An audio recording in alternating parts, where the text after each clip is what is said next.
On February 20th, 2025, the cybersecurity industry and cyber threat intelligence community received a lovely gift. A group of Russian hackers and ransomware operators had their internal chat logs leaked and made public on the open internet. This was the Black Basta ransomware gang. One individual, another threat actor, presumably called Exploit Whispers, released a file on Telegram and then eventually I think uploaded to Mega or whatever, but that included all of the Black Bastas group's chat messages from September 18th, 2023 to September 28th, 2024, so about a year of their internal comms. Apparently, this individual, Exploit Whispers, believed that Black Basta crossed a line when they targeted Russian banks. And Black Basta is a ransomware as a service group. They came to light in April 2022, and they have done a lot of damage. They have since attacked over 500 organizations worldwide across various sectors with some big names in here, all throughout healthcare, manufacturing, and utility sectors. And they are believed to have collected over $100 million in ransomware payments. But now, in today's day and age, their leak site, their dark web onion site on the Tor hidden service is offline. There have been no new victims posted since the start of the year, and if we actually take a look on ransomware.live, we could see some of the other ransomware groups and find Black Basta. There are a lot listed here, obviously. I think ransomware.live is tracking over 240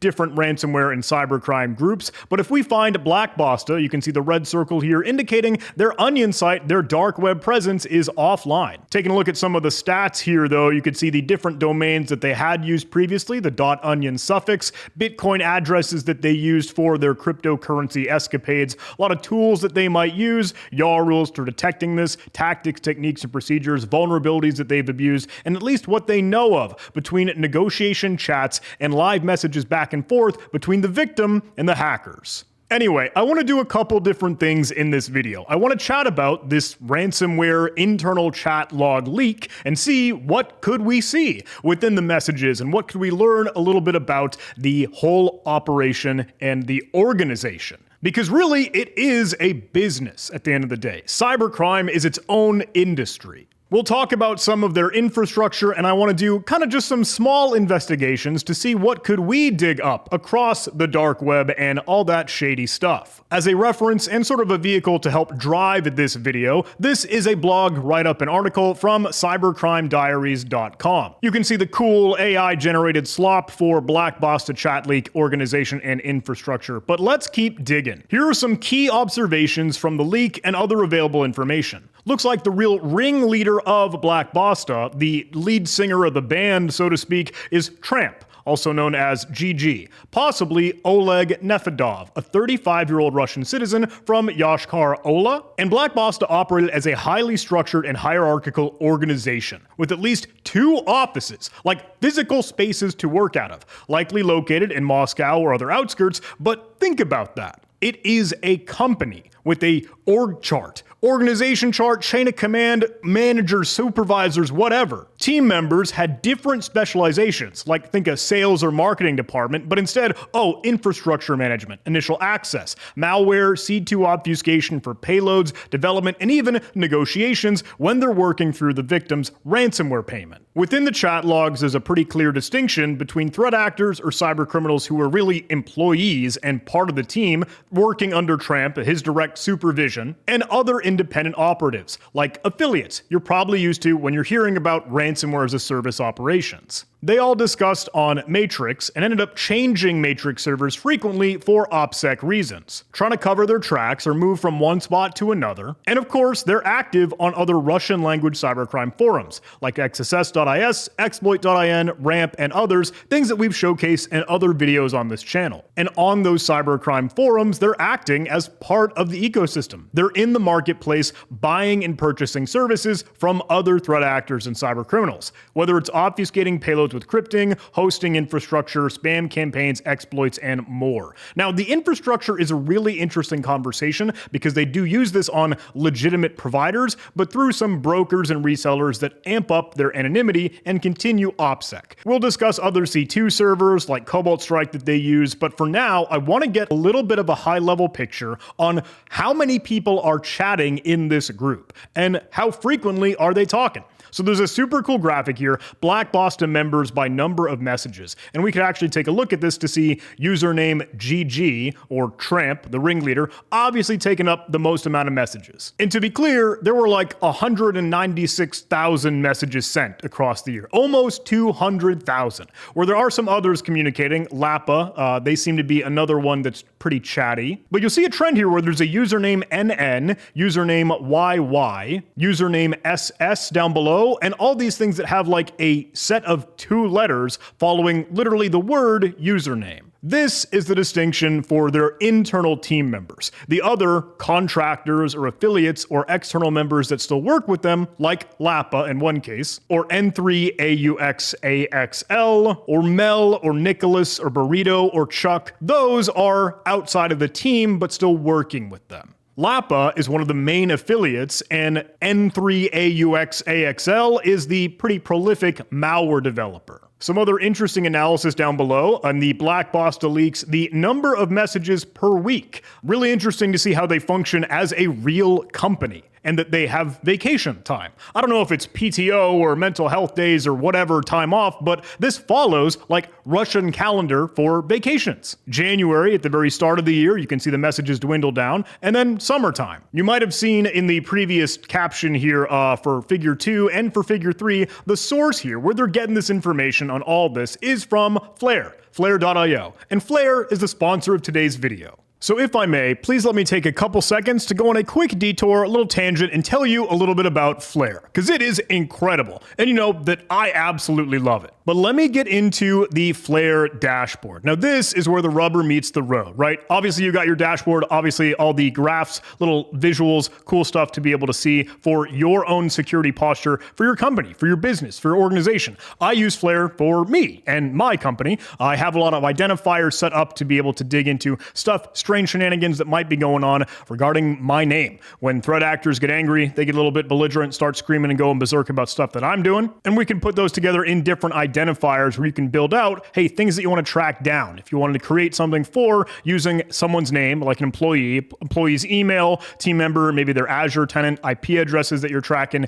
username or passwords that might be leaked out on the dark web. Flare is an incredible capability to look for stuff that's happening in those illicit cybercrime channels. Now I have this set to just a tenant for everything that I've defined, but you could set it to global and literally look up anything going on. Whether folks are chatting about, different ransomware activities, things for sale in the dark web marketplaces, forum posts, Telegram chats, infected devices or info stealer logs, maybe just the open internet, Pastebin, GitHub, etc.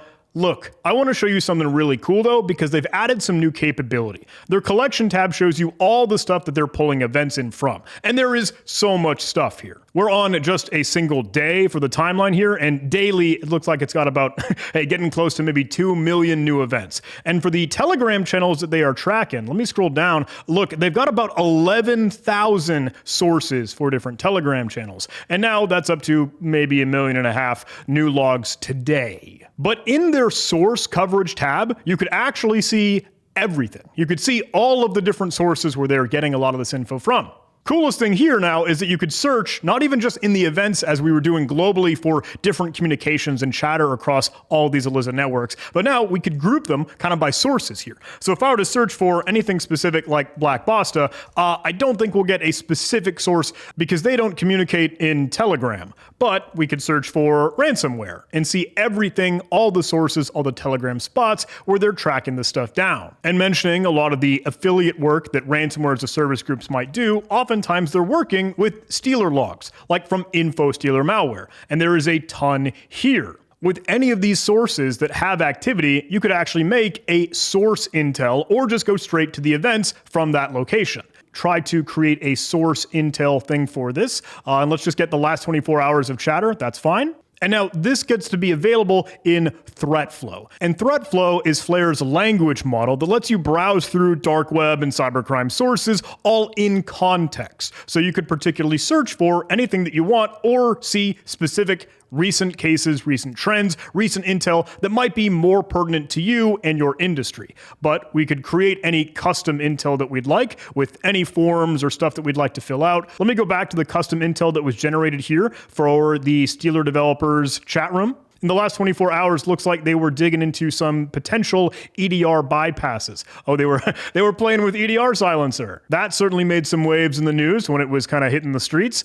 They're all collaborating on how they could incorporate that into some of their tooling. Tactics, techniques, and procedures, CVEs, a lot of the conversation topics, and of course, things you can just click back into to get right into other conversations. So cool. So stinking cool. You've heard me say it tons of times before. I think Flare is phenomenal. I think there is an incredible treasure trove here for research, for analysis, for tracking threat actors, cybercrime, threat intelligence, and there is just so much stuff to dig into. Really helps arm you, your business, your company, and your organization from threat actors. Knowing what's out there and making sure you have the upper hand and the hackers don't have the information advantage. Check them out in the link below, video description. Big thanks to Flare for sponsoring today's video. Back to the article, you can see all of the usernames that, again, have that actual prefix username, literally, followed by two letters like GG, WW, TT, or SS. All of this is on the bestflowers247.online matrix server. And there's another really cool graph as to how often these members are chatting. And there's an interesting data point here where some users just seem to stop talking. And it makes us wonder, is the data incomplete? Or were they just fired? There was no argument between other members like WW, MM, ZZ, or whatever, but they just stopped communicating. And you can see it in the cool graph here, the Black Boston members' level of activity. I know this might be hard to parse with all kind of the lines and the depending on their thickness here, but take a look at the orange dots, because that's when they're done, their last message. And you'll see username MM, username WW, and plenty of others just kind of stop. They're gonzo. This is, again, sweet insight from Flare, and then we kind of get a sweet picture as to what does the organization actually look like. And they define all this here if you wanted to read through it. I'll include a link in the video description to the Cybercrime Diaries blog here. But the graph, the mind map, so to speak, is incredible. And that's what I want to dive into. This is a chart that was put together on Predictograph, and I think Flare is doing an awesome free training with them coming up on March 18th. But this is a phenomenal tool for a lot of investigations or open source intelligence work or tracking cyber criminals. But take a look. Here we start at the top here. Here's Black Bosta, and we can see Black Bosta's accounts on different cybercrime forums. They mention a lot of their other external services that they use and users part of the team here. Now the leader, Tramp, really one running the show, GG, AA, Tramp. I guess there's another alias there, Washington 32, all pointing to Oleg Nefedov. Now they mention the two offices, and you can see how this defines out with their internal team. Folks that do the pen test, ransomware deployment work, or external affiliates. This is kind of crazy because you can see what each team member does in their own department, right? This is basically their org chart that the investigation was able to kind of piece together. Some folks doing social engineering, some folks doing negotiation, whether it's calling targets or phishing. Really interesting, there's a segment here for external workers that did not know that they were doing cybercrime. They were unaware this was a ransomware as a service operation. There's a lot to dig through here, but some really interesting stuff here. We can see another member, YY, also known as Bio, was really the one running the show for their infrastructure. They manage hosting, they manage the admin panel, the leaks blog, everything. We'll chat more about YY and Bio in just a little bit, but even then, I think this collection of folks doing what they do is kind of wild. Especially when you see one individual that was promised to develop a new ransomware variant, but then exit scammed. Suppose there's no code of conduct in cybercrime. They did end up building out, I think, a variant of PikaBot, and they used some of QuackBot just as well. But this references some of the other accounts they were able to track down and the different endpoints, whether it's for some website, some support, or different onion domains, again, in the dark web, the Tor hidden services, that were used throughout the organization. I think there's a section here for other contacts or contributors that were mentioned, but not core members. Blood or Crypt13 was expected to set up a web dev server, never did. Blood, if you're watching, hey, drop a comment, let us know below why you didn't make your web dev server. They have a criminal attorney? Lot of interesting things to explore here, and this is linked in the article all below in the video description. Now, this is one predictograph of the Black Bosta organization, but there is another rendition that has a little bit more insight, actually tracking down a lot of the online presence and digital identities for different team members. one that is especially interesting to us for the ringleader, Tramp GG. And this has been tracked down for a whole lot of other team members. We can see other individuals that might have their other activity on exploit.in or xss.is, and different segments here that will actually tie together other QTalks IDs or Jabber accounts or things where we could track them down. You can see the blue segments here wherever they have an ID and identifier for that account known. So my next question, can we investigate that a little bit more? Can we track down a snippet of the Talks ID, even just within Flare? Waiting for this to come back through. Looks like there is some chatter on exploit.in, and of course in a language that I can't read, but discussing a lot of other CVEs when they were exploiting potentially a lot of the Palo Alto network shenanigans, brute force work, and these are all parts of the signature that would match and trigger. Oh, whoa, is that like a password domain there? Okay. Regardless, we can use this to see his other online activity, even amongst the dark web. Here they're chatting about Cobalt Strike. We could actually try to take a look at the content, see what a lot of the conversation was. Granted, I can't read it. At least their AI assist magic will be able to translate that if it's a language that I don't know. It can search through it, it can cache, index, all the things. There we go. The user, Tramp in this case, is seeking someone with expertise in configuring a Cobalt Strike profile. Nice. Can we go see that account? We have the URL here. Let me copy that. All right, I'm on exploit.in. Let's see if we can track down the Black Basta user there. There it is. This is in the commerce, buying and selling job, looking for execution of work for help with Cobalt Strike. And there's the user. You can see the title here, exactly what he was looking for. Let me go take a look. Yeah, he's been around since December 2023. Chatting away, doing cybercrime stuff. Oh, those were those hashes, things that we saw over in the cryptography section. Interesting. We'll do a little bit more cybercrime spelunking in just a second, but I did want to touch on their infrastructure. Now, this is interesting because it's hosted in Germany and obfuscated. The gimmick here is that they are using Hetzner, the legitimate hosting provider, but they ended up actually purchasing it from VPSCOT, a company that'll accept cryptocurrency payments and reselling servers from legitimate hosting providers, unaware of their real customers. So they don't know, oh, you're just giving the infrastructure to cybercrime. And it was YY, or the threat actor, the handle Bio, the one that kind of put all this together. Another sweet predictograph to be able to look at all this. This is kind of wild because there are two sections here. Look, we've got Tramp over on the right. We've got YY over on the left. But if I zoom in, you can see all the different VPS for Cobalt Strike, sometimes maybe used as a proxy, other IP addresses in the mix, or unspecified usage, but different domains, leaseweb.com, crowncloud.us. I want to go see what they really end up using for their onion sites. Well, granted, there are so many different Cobalt Strike servers that they put together here. I'm sure like red teamers, you know, I don't know, any pen testers in the chat, whatever, folks that are using some Cobalt Strike infrastructure with redirectors set up, everything that you're doing. Maybe this is totally normal. I don't know if it's to this extent, though. Obviously, you're going to have a good many. Proxy for Cobalt Strike, VDS for Cobalt Strike, the Black Basta blog, and their admin panel. You can see, yep, okay, all from Bulletproof Hosting, vpscot.ru. The gimmick with Bulletproof Hosting and VPS stuff that is BPH, those are the ones that will not respond to takedown requests. That's the gimmick with Bulletproof Hosting, is that, look, it doesn't matter what other shady shenanigans, illicit, illegal stuff is up there. They're just going to put their head in the sand, close their ears, and totally ignore it. But all this set up, and there's a little bit more over here, onlylegalstuff.top.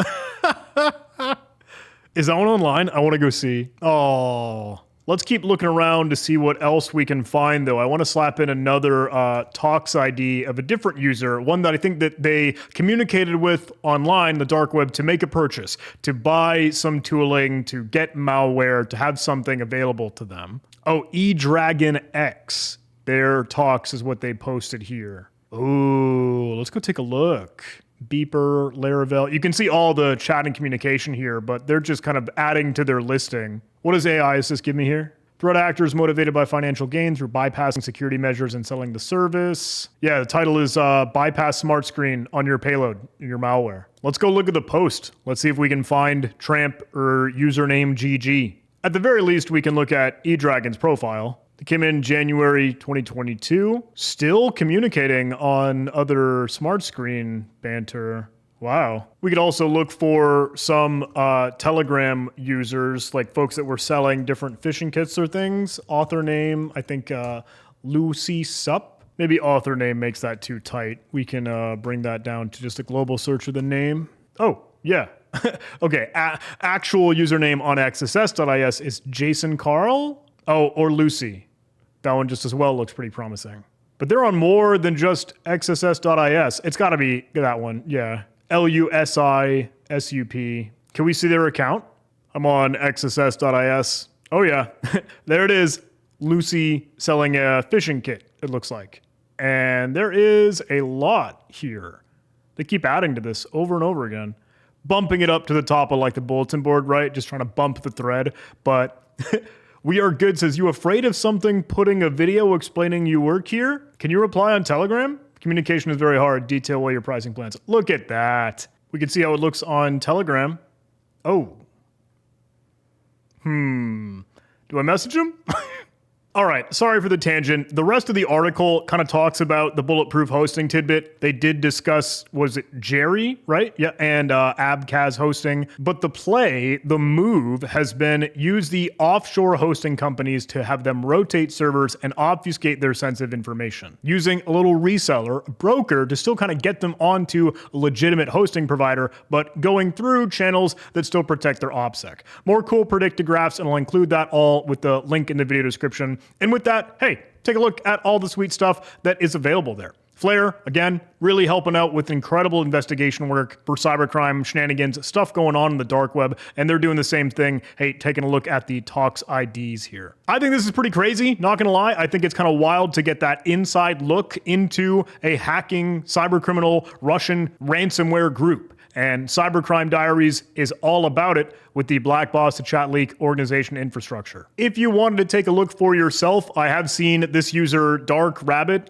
with 4 for the letter A and 1 for the letter I, so cool leet speak here. Pavel, big thanks. He had shared the Black Boss to Chats in a repository that should still be available, fingers crossed. I like it here. Since absolutely nobody posted this in a more publicly accessible place for whatever reason, I've just uploaded them here. You can go find at the very top the JSON file with all of those logs. We can download them, but keep in mind this is the raw dump. You'll see the matrix.bestflowers247.online server with all the different messages that are sent back and forth, oftentimes in a language that I, for one, can't read. I don't know about you, spit it through whatever language model or help translate it, but there is some really interesting stuff in here. Obviously, you can see the messages back and forth, but I think I'm on line 300 or so, and you can see some username and password and credentials being shared, maybe for their infrastructure, stuff that's available, kind of passed around within the team, and chatter on Artifact Kit or other stuff that might be used with their tooling,